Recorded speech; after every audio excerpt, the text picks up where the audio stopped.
এই লোকগুলো যদি জীবিত থাকতেন, ধরেন জুডিশিয়াল কিলিং এর শিকার হয় নাই, জীবিত আছেন, রুকিয়া বিশ্ববিদ্যালয়, কোন বিশ্ববিদ্যালয়ে ছেলেরা কি এই মতিউর রহমান নিজামী, কি বলে আলী আহসান মুজাহিদ, এদের ছবি টানাইতে দিত?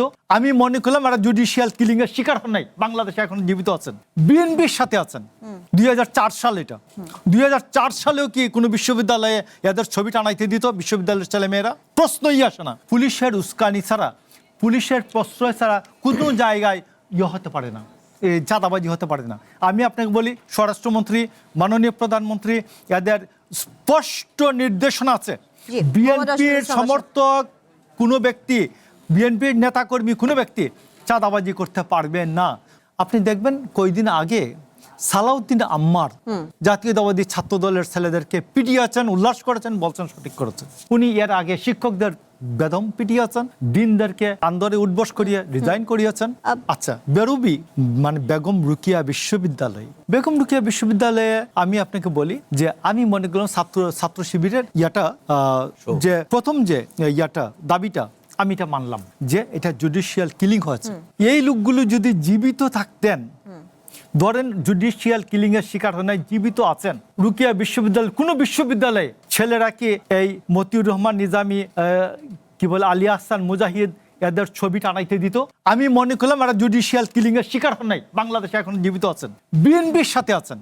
2004 সাল, এটা 2004 সালেও কি কোনো বিশ্ববিদ্যালয়ে এদের ছবি টানাইতে দিত বিশ্ববিদ্যালয়ের ছেলেমেয়েরা? প্রশ্নই আসে না। এরপর দেখবেন সামাজিক বিশ্ববিদ্যালয়ে, সামাজিক সোশ্যাল মিডিয়া একটা ছবি ঘুরে বেড়াচ্ছে, বলছে ধাওয়া দিছি, পলাইয়ে গেছে। তো তাকে জিজ্ঞেস করছে যে জার্নালিস্ট, আপনি কি এই বিশ্ববিদ্যালয়ে পড়েন?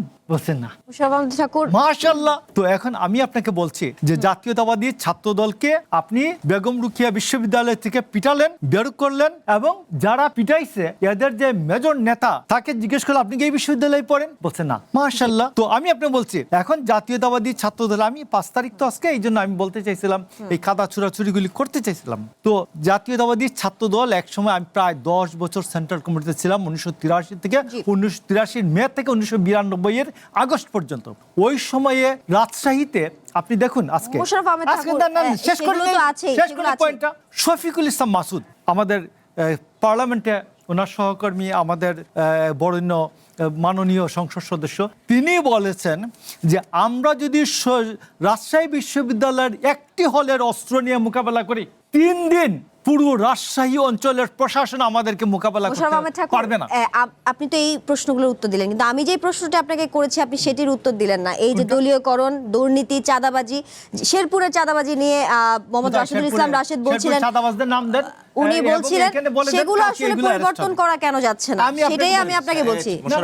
আমার পরে তো আপনি বলবেন, আপনি এখানে নাম দেন, আগামীকাল অ্যারেস্ট হবে। আগামী আপনি নাম দেন, কেবল শেরপুরে না, কিন্তু আরো নানা জায়গায় চাঁদাবাজির অভিযোগ আছে বিএনপি সরকারের বিভিন্ন নেতাকর্মীর বিরুদ্ধে, বা যারা সমর্থক আছেন, বা যারাই তৃণমূলের যারা আছেন, তাদের বিরুদ্ধে কেন নিয়ন্ত্রণ করা যাচ্ছে না, এটি ছিল আমার প্রশ্ন। উনি তো শেরপুরের কথা বলেছেন, আরো কিছু অভিযোগ আছে, আমি চাইলে আপনাকে বলতে পারি।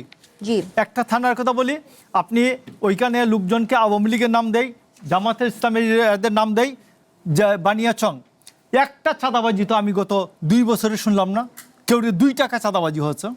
উনি বলছেন শেরপুরের, তো আমি ওনাকে বললাম আপনি ফোন করেন, আমি এইখানে বিরতিতে আপনাকে 20টা ফোন দেই, এবং ফোন দিয়ে দেই, আমি আপনাকে কি বলে, আমি আপনাকে সাউন্ড দেই, দেওয়ার পরে দেখেন যে শুনেন কিনা। তো এইখানে আমার মনে হয় জায়গা টু জায়গা ভ্যারি করতে পারে, এটা 1 নম্বর। 2 নম্বর, প্রশাসন ভ্যারি করতে পারে। 3 নম্বর হচ্ছে সমস্ত জায়গায় আওয়ামী লীগ আমলের 80% পুলিশ এখনো আছে, এবং এরা পুলিশের উস্কানি ছাড়া, পুলিশের প্রশ্রয় ছাড়া কোনো জায়গায় হতে পারে না, চাঁদাবাজি হতে পারে না। আমি আপনাকে বলি, স্বরাষ্ট্রমন্ত্রী, মাননীয় প্রধানমন্ত্রী, এদের স্পষ্ট নির্দেশনা আছে, বিএনপির সমর্থক কোনো ব্যক্তি, বিএনপির নেতাকর্মী কোনো ব্যক্তি চাঁদাবাজি করতে পারবে না। তো চাঁদাবাজি হয়, তো নির্দেশনা আছে, এটা আমরা জানি, নির্দেশনা আছে সেটা আমরা জানি, কিন্তু তৃণমূল থেকে শুরু করে উনি কেবল রাশিদুল ইসলাম রাশেদ কেবল শেরপুরের ঘটনা বলেছেন, আরো নানা জায়গায় এই ধরনের অভিযোগ আছে, প্রতিবেদনও আছে, আপনি চাইলে আমি সেগুলো বলতেও পারি। সেগুলো আসলে কেন নিয়ন্ত্রণ যাচ্ছে না? শেরপুর আমি বাদ দিলাম, শেরপুর বাদ না, দিলাম। কেন যাচ্ছে না সেটা তো সেটাই আমি আমার আপনাকে বলি, প্রশ্নটা আসলে চাঁদাবাজির ছিল। জন্য জি।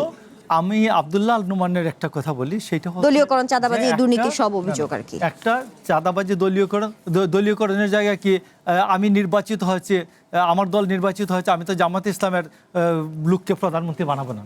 আমি নির্বাচিত হয়েছে, জামাত ইসলামের লোকটা তো মন্ত্রী বানাবো না। এটা তো দলীয়করণ নাকি? এই দলীয়করণ কি বাদ দিতে হবে যে প্রধানমন্ত্রী তারেক রহমান না হয়ে শফিকুর রহমান হবেন?